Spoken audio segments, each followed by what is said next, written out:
Welcome to the Founded Leader podcast, where we unpack what scaling a company does to people, relationships, and leadership.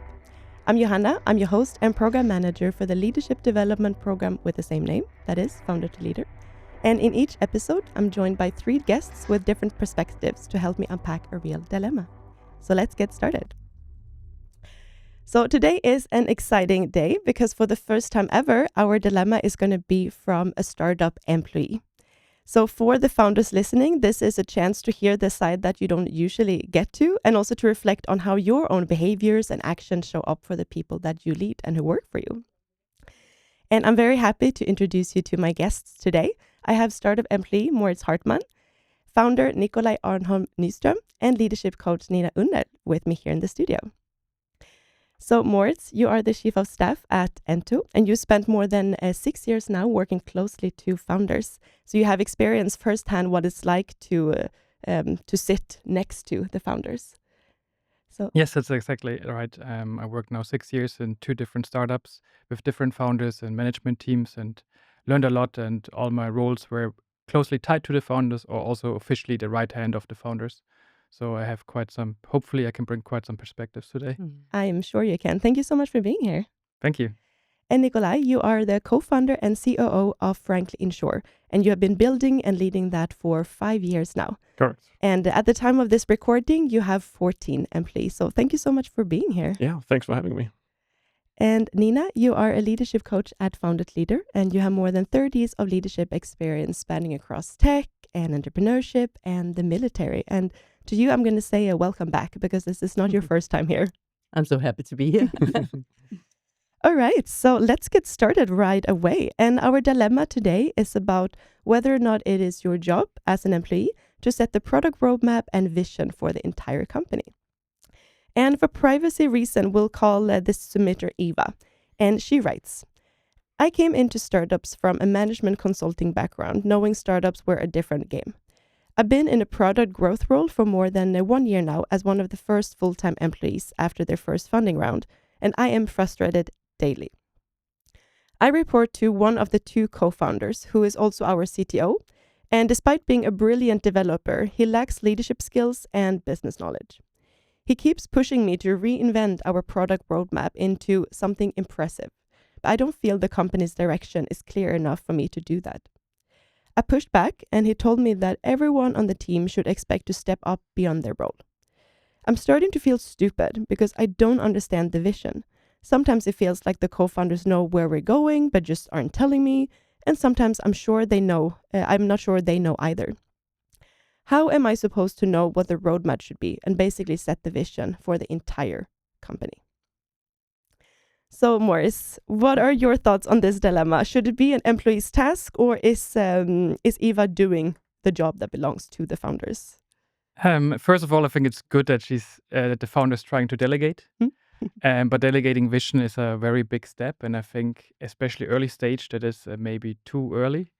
And also having a roadmap which is visionary seems like a very big thing to do in an early stage startup. Like we never had it in any startup I worked for, because you need quick iterations. Things are always changing. And I think there's also a high risk of asking for something like this.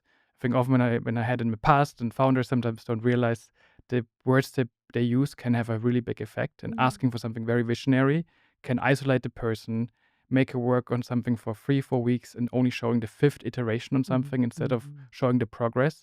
So also the founder loses on that and has a loss of information. And also the thing about the step up, I think, is always careful. We have to be careful with these things, because it's often when I worked with founders, it's a way to show if you have a trust in you, you should do more, and that's great. But it also has to come with some kind of culture of failure beforehand, so the person feels comfortable doing that big step. And of course, I cannot read into the dilemma, but in general, I think that's very important that you can ask more from your employees, especially in early stage startups. That's why they join. But you have to create a culture first where they feel comfortable doing big step-ups. If not, then it's just an easy way of delegating high responsibilities away without really any support. Yeah. Super interesting. Nicolai, I'm curious to hear your honest founder reaction to this. And I mean, I can hear myself saying this, so it resonates in many ways. And I think the problem with this is probably the employee in this case has been given an empty frame and asked to be filling it without really understanding what the picture should look like. And I think in my opinion, and I've know all of this because I've done this, but I really think that it is the founder's responsibility to own the vision of the company. And I can also see how sometimes it is, because I also think a lot about, giving empowerment to our employees and giving them a lot of ownership and responsibilities. But sometimes that also becomes like the scapegoat to say that is what I'm doing, and then you go ahead and fix the roadmap and figure out what is actually the vision of this. And I think the important thing here from a founder's perspective to really help the employees here is to be really good at giving the employee context of what is actually happening in the company. I tend to think a lot about like also sharing some of the more difficult things, whether it's like fundraising or difficult things with the investors. Try to give the employees as much context as possible to maybe also have them help you create the vision and the roadmap. But ultimately, I think it is the founder's responsibility to set the overall vision, and then use the employees and what they're really good at to help you create those different steps. And I see, Nina, you've been writing a lot, so I'm curious to No, hear. I've not been. I wrote the word empowerment, and that's an interesting word because empowerment doesn't mean that I point at you and you say, "Go ahead, do that." It's like giving you the actual means to do it. That's the empowering in it. It's not an empty delegation. It's like you do this and make it impressive. That's what I hear here. It's like I want to be proud of this roadmap, so please make something that looks good. And it suddenly becomes the employee's problem. And as what I read here is that this person is I've forgotten, is it Eva we're talking Eva. about? Yeah. She begins doubting herself. It's like, how much should I be able to do? What's okay in a startup? Am I not good enough here? So this ambiguity, which what I read between the lines, becomes her thing. It's like, I should be able to do whatever because I've been given this task. And I think as an employee, it's important to understand that the fact that somebody give you a task doesn't necessarily mean that you've got everything to fix that. So you have the right or maybe even the duty to say, in order to do this, I'm super willing to do that. And I need to know, for instance, like where should this lead us in 12 months, for instance? It's like pressing out answers, like what is good enough and what kind of decisions, I'll note this is a decision that I need to hear. And that's, of course, you as the founder. So that there's created clarity rather than complaining or putting it inwards. And in order to do that, because the whole thing, I think, in this is that you very quickly get emotional about, oh no, is this me? What is a startup? What should be supposed? What can I expect in a startup? Do I give away this special classification of I'm in a startup, I can do stuff, and we don't know what the standards are. Yeah. And then it's turned inwards. So the first thing is really to understand that this ambiguity is not for you to absorb. It's you have the right to ask questions, and it might be your duty to form them in a way that it's easy for the founder to reply. I 100% agree. And I also think like as a founder, I don't expect a founder to have a fake clarity and certainty on the vision, but they can share their uncertainty and the conflicts they have. Like we at Ento, I think they did a good job with that, saying we could go left or right. These are the pros and the cons. What does the team think? And it's also a way of empowerment by filling the frame, as you mentioned, without being super certain, because it's a difficult time right now with AI, agentic revolution, to really say what we're going to look like in 1 year. And that's, I think, is a good thing to share. That's also a way of sharing vision, of sharing conflict. Absolutely. Yeah, and the expectations that things might change. It's not because your plan was wrong. Actually, the whole thing about planning might be an illusion. Yeah. And I think it can be both things. I was asking whether it was because the employee didn't understand it, or whether the co-founders actually didn't exactly know where to go. And usually it is one or the other. Sometimes it can feel quite arbitrary because that is exactly how it is. Things are so fluent, and Yeah. you have a plan until you get knocked in the face, and then you need to reinvent the whole thing.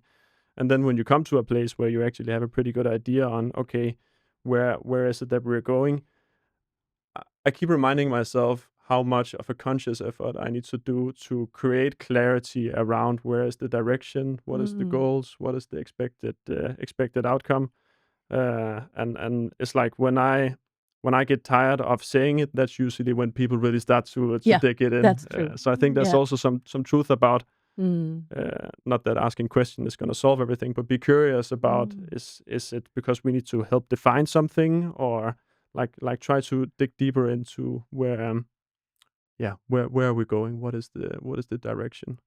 Um, And I don't know what your background is, stuff, but in this case, it's Eva has a consulting background. Yes. And that, to me, if she was not an entrepreneur herself, means that she has a lot of frameworks. Yeah. That there is a very clear path to go, and what is good enough, what's our standards, and this is something I can answer, and this is beyond my scope. So she's used to that is being cleared, and then it's like, where can I now get that kind of framework? Is that for me, and what is good enough then?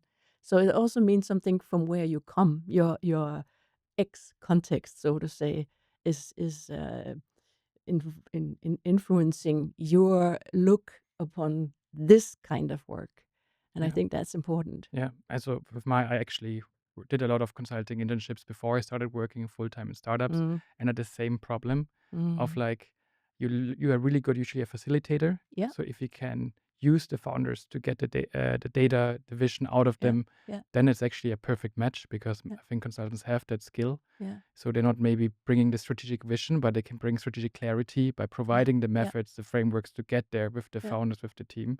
Yeah. So I 100% agree. But it's something what you also said, like it comes with time to ping pong back and forth with the founders to see what is your way of working together in terms of frequency, in terms of like what is good enough, what questions I can ask, and getting also comfortable coming with the I know, I don't know, what should I do next questions. But coming with these big works vision, sometimes isolate the employee and make them work on it for a week alone, or think too much about it, Yeah. instead of having the quick clarifications, which also you said is so important, that you just Right. create alignment, create clarity, Yeah. which can be hard. I'm about to say that sometimes it can also clash with the founder's identity. Yeah. Because if it's like if this founder actually do know somewhere down deep that I don't have the leadership competences, or I don't have the clarity in this, it becomes like, go out and do as I said. And I really like your facilitator mindset, so to say, that you are facilitating clarity in a neutral way. It's not like I lack clarity. It's like, again, a very concrete question that is easy to answer. So if you consider that part of your work, and you're not being annoying in any way, then that facilitator role can be sort of the dress you put on, the coat you put on, and now this is how I look at things. And that's a very mature way of being an employee, and it takes time to get to Yes. that. Yeah. I was also curious there, Moritz. So in situations similar to this, do you have some of the questions that you keep coming back to, that you ask the founders when you're looking for more clarity or so? Now you said like what's good enough, etc. But do you have any other questions? Yes, I think it comes back to filling the frame and give like the three classic questions is, what does the founder know? What does he doesn't know? And what do you think we should do next? Just to give his or her opinion on these things, and also sharing his or her uncertainties, because I think that helps me the most. And I'm usually somebody who is quick with the first 60% and want to show stuff Yeah. and then have iterations on it. And I clarified it with a founder before, like if a founder would then criticize my comma and grammar in my sentences instead of about the big vision, then I would have a problem with it. That's not the way I work. And I think these things you just have to clarify in the beginning. And that's usually the first questions I would ask, or maybe even know already. If you have good founders like I have now, I think these things don't need to be facilitated. That's a good start. I'm curious also for you there, Nicolai.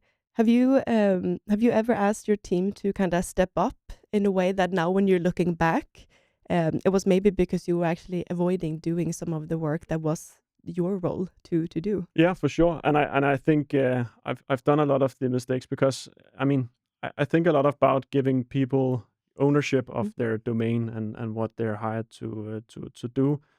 And I've said these exact words. It's like, but you step up to the role, and we expect a lot of you in a good way. But sometimes that was also, the real problem that was hindered underneath was actually I don't know exactly how to solve this, or I don't know how to go, and especially in the case for our company. The two co-founders are non-technical, so we've had a lot of these conversations with our CTO that we hired in, where we were basically giving him an impossible task and tried to fill, where it was actually us who needed to do some groundwork and understand what is important here and therefore what is not important here, and then hiding that under like you need to step up to the role and take some responsibilities. But ultimately we are the one who sits with who are connecting the dots. How does this affect sales or commercial efforts or fundraising?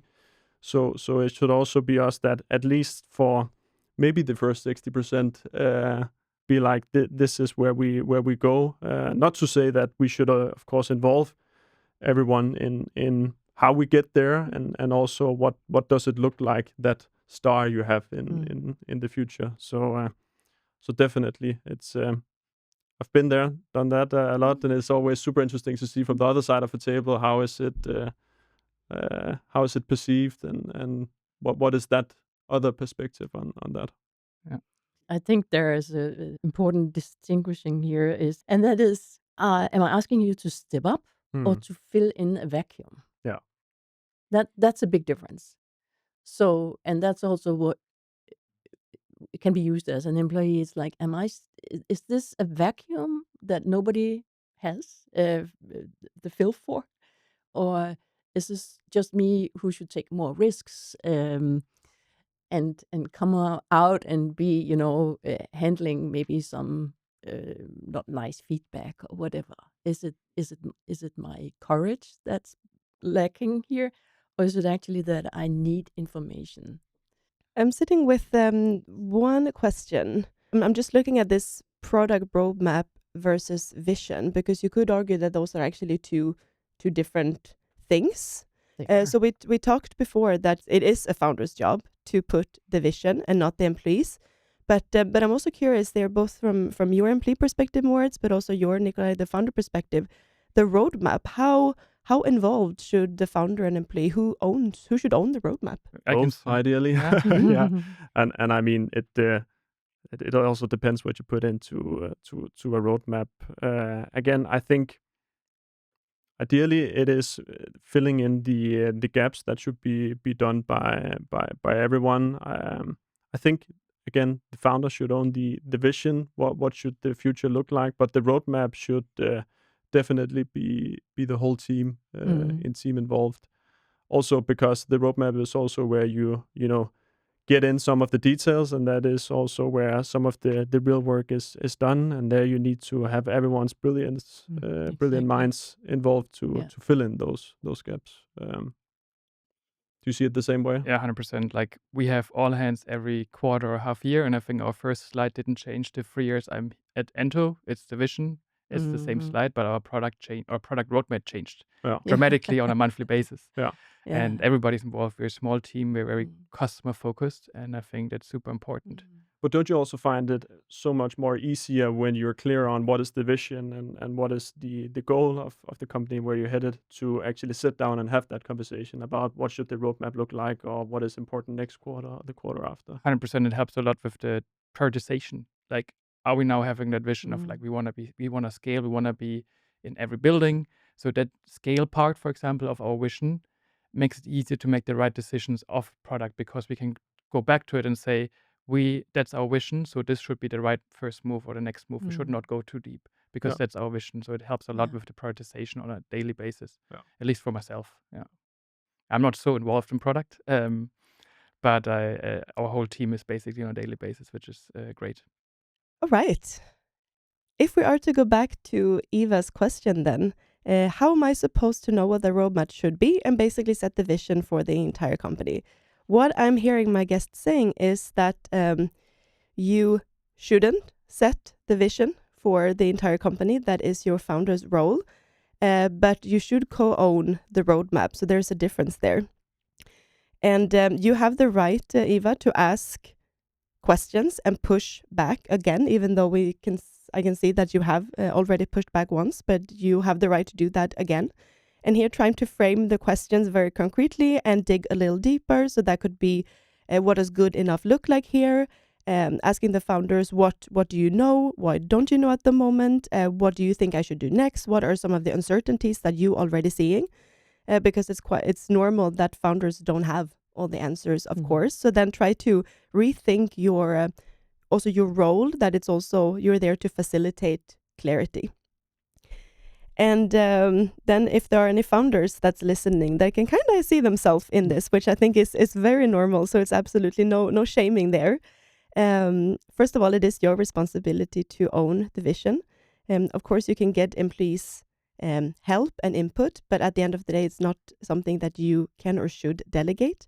And then also be curious of why you keep pushing tasks onto the employees and using this, you need to step on beyond your role. Is it to avoid something that you don't know what to do? Is it more an identity thing that you don't think you can do it, etc.? So asking yourself this, do you want people to step up and do a task, or is it to fill a vacuum that you don't feel like you can fill yourself?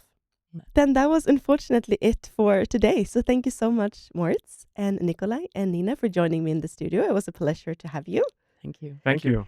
And to our listeners, thank you so much for your time. And remember that you can always submit your own dilemma anonymously through the link in the description. And I'll talk to you next time. Thank you. Thanks. A quick note, this podcast is brought to you by Founder to Leader, Denmark's most established leadership development program for founders with personal responsibility. The program combines organizational psychology with experiential learning and is delivered by Copenhagen Business School and the Danish Industry Foundation. It's free to participate, so read more and apply at foundertoleader.dk.